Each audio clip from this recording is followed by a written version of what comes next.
ಎಲ್ಲರಿಗೂ ಮಾವಿನ ಹಣ್ಣು ಅಂದರೆ ತುಂಬ ಇಷ್ಟ ಇರುತ್ತೆ. ಅದರಲ್ಲೂ ಈ ಡಯಾಬಿಟೀಸ್ ಅಥವಾ ಸಕ್ಕರೆ ಕಾಯಿಲೆ ಇದ್ದವರಿಗಂತೂ ಇನ್ನೂ ಜಾಸ್ತಿ ಇಷ್ಟ ಇರುತ್ತೆ.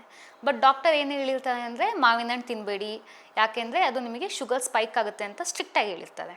ಬಟ್ ನಾನು ಇವತ್ತು ಈ ವಿಡಿಯೋದಲ್ಲಿ ಮಾವಿನ ಹಣ್ಣು ಎಷ್ಟು ತಿನ್ನಬೇಕು, ಯಾವಾಗ ತಿನ್ನಬೇಕು ಅಂತ ಹೇಳ್ತೀನಿ.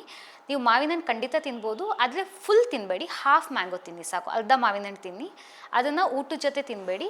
ನೀವು ಆದರೆ 11 ಗಂಟೆ ಅಥವಾ 4 ಗಂಟೆಗೆ ತಿನ್ನಿ. 6 ಗಂಟೆ ಮೇಲೆ ಸಂಜೆ ಮೇಲೆ ಅಂತೂ ತಿನ್ನೋಕ್ಕೆ ಹೋಗಬೇಡಿ, ಏಕೆಂದರೆ ಆವಾಗ ಶುಗರ್ ಸ್ಪೈಕ್ ಜಾಸ್ತಿ ಆಗುತ್ತೆ. ನೀವು 11 ಗಂಟೆ ಅಥವಾ 4 ಗಂಟೆಗೆ ತಿನ್ನೋದ್ರಿಂದ ಶುಗರ್ ಸ್ಪೈಕ್ ಅಷ್ಟು ಆಗಲ್ಲ. ಆ್ಯಂಡ್ ಹಾಫ್ ಮ್ಯಾಂಗೋ ಅಷ್ಟೇ, ಫುಲ್ ಮ್ಯಾಂಗೋನು ಬೇಡ. ಇದ್ರ ಜೊತೆಗೆ ನೀವು ಊಟದ ಜೊತೆ ತಿನ್ನೋ ಅಭ್ಯಾಸ ಇರುತ್ತೆ. ಕೆಲವರಿಗೆ ನೈಟ್ ಊಟ ಇರ್ಬೋದು, ಅಥವಾ ಮಧ್ಯಾಹ್ನ ಊಟದ ಜೊತೆ 4 ಪೀಸ್ ಕಟ್ ಮಾಡ್ಕೊಂಡು ತಿನ್ಬಿಡೋಣ ನಂಚ್ಕೊಳ್ಳೋಕ್ಕೆ ಅಂತ. ಬಟ್ ಇದು ಮಾಡೋದ್ರಿಂದ ನಮಗೆ ಕ್ಯಾಲೋರಿ ಮತ್ತೆ ಜಾಸ್ತಿ ಆಗುತ್ತೆ ಓವರಾಲ್. ಅದರಿಂದನೇ ನೀವು 2 ಪೀಸ್ ತಿನ್ನಿ, ಅದು ಶುಗರ್ ಸ್ಪೈಕ್ ಆಗುತ್ತೆ. ಹಾಗಾಗಿ ಊಟದ ಜೊತೆ ತಿನ್ನಬೇಡಿ.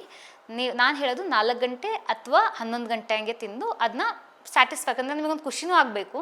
ಹಂಗಂತಂದ್ರೆ ತುಂಬ ವಿಪರೀತ ತುಂಬ ಫುಲ್ 1-2 ಮ್ಯಾಂಗೋ ತಿನ್ನೋದಕ್ಕಿಂತ ಹಾಫ್ ಮ್ಯಾಂಗೋ ತಿಂದು ಖುಷಿಯಾಗಿದೆ. ಆ್ಯಂಡ್ ಯಾವುದೇ ಕಾರಣಕ್ಕೂ ಜ್ಯೂಸ್ ತೊಗೋಬೇಡಿ, ಅಥವಾ ಅದನ್ನ ಈಗ ರಸಾಯನ ಮಾಡ್ಕೋತಾರೆ ಕೆಲವರು, ಅಥವಾ ಕಸ್ಟರ್ಡ್ ಮಾಡ್ಕೋತಾರೆ, ಈ ಥರನೂ ಮಾಡ್ಕೋಬೇಡಿ. ಆದಷ್ಟು ನಾನು ಹೇಳೋದು ಮಾವಿನ ಹಣ್ಣನ್ನು ಕಟ್ ಮಾಡಿಕೊಂಡು ಆರಾಮಾಗಿ ಸ್ವಲ್ಪ ಸ್ವಲ್ಪ ತಿನ್ನಿ. ಇನ್ನೊಂದು ಪ್ಲಸ್ ಪಾಯಿಂಟ್ ಏನಂದರೆ ಮಾವಿನ ಹಣ್ಣನ್ನು ಸಿಪ್ಪೆ ಸಮೇತ ತಿನ್ನೋದ್ರಿಂದನೂ ನಿಮಗೆ ಹೆಲ್ಪ್ ಆಗುತ್ತೆ.